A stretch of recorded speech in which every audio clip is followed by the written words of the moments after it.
Maddie and Elena's topical presentation, The Plains Indians and the Indian Wars.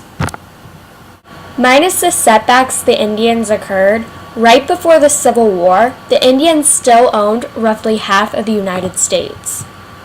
We hope this video will inform you on why during the time of Hayes' inauguration, Indians seemed to be shattered as independent people, and the survivor of the Indians were pent up on reservations, and more importantly, the government seemed to commit to a policy of extinguishing their way of life.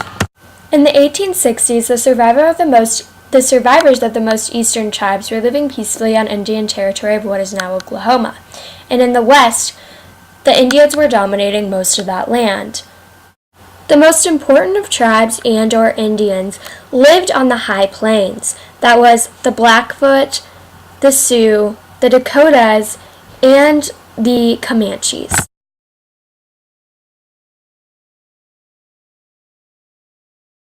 All of these tribes and Indians lived by hunting and killing buffalo, which ranged by the millions. Buffalo provided food, clothing, shelter, and fuel. They were also an important religious symbol and vital for survival. Many things were introduced upon the Indians by the whites, but of most importance was the horse.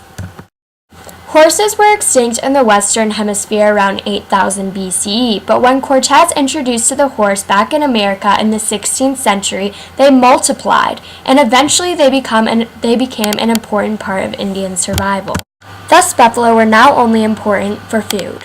Horses were so much more important than buffalo because they allowed them to drag heavier loads. They also allowed them to transport more and acquire more because they could drag more loads. And it was also, horses were also more important because before they only had dogs to rely on as pack animals. Horses were also a more effective hunting tool, as now they could hunt buffalo down by riding on the horse instead of before having to hunt them by foot. Besides the important horse, whites introduced metal tools, cloth, weapons, and cheap decorations to the Indians. Though weapons were helpful for hunting and other things, they caused a lot of bloody warfare and many fights. As always, Indians were friendly, letting anyone into their territories and cross their paths. Settlers moving cross-country met Indians with little trouble. But when the gold rush came, the need to link the East with California meant that tribes were pushed aside. In 1851, a man named Thomas Fitzpatrick was appointed as an Indian agent. He summoned a great council of all the tribes. About 10,000 Indians representing nearly all the Plains tribes gathered September at Horse Creek.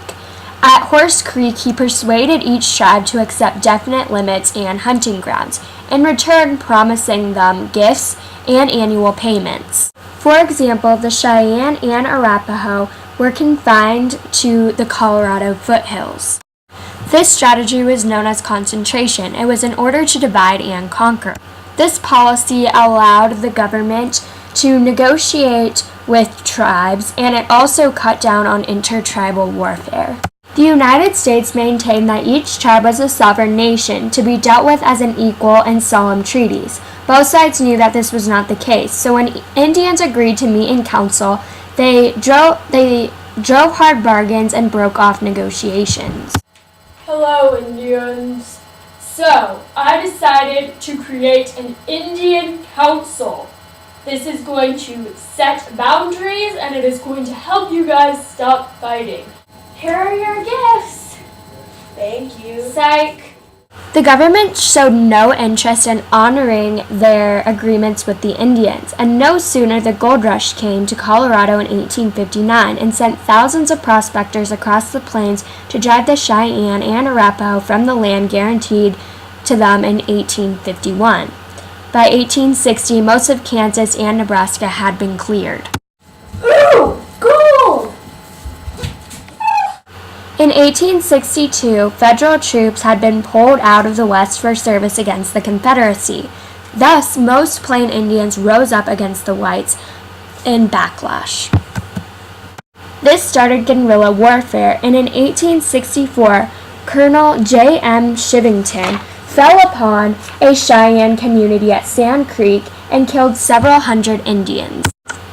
And in December 1866, the Oglala Sioux tribe, under the command of Red Cloud, wiped out a party of 82 soldiers under the command of Captain W.J. Fetterman.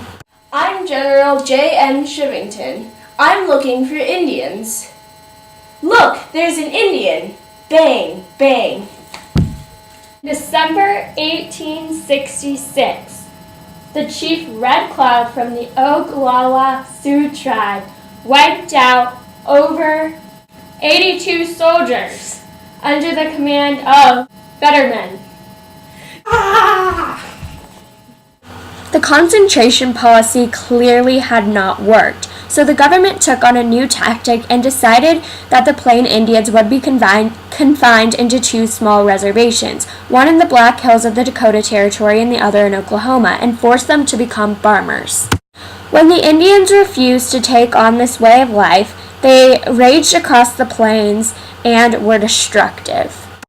Though the Indians had hardly any central leadership, the U.S. Army had to battle with less than 20,000 soldiers and had to operate over 1 million square miles. The Indians made superb weapons and were called the best cavalry soldiers in all of the world. Indians frequently got looted and cheated out of stuff that was theirs. A lot of times, things that were intended to go to the reservation were stolen and or the whites kept to themselves. Indians were so deprived of their necessities such as food and water that they sometimes even let chiefs or U.S. soldiers dig for fossils in order just to get some moldy food and or bread to allow them to survive.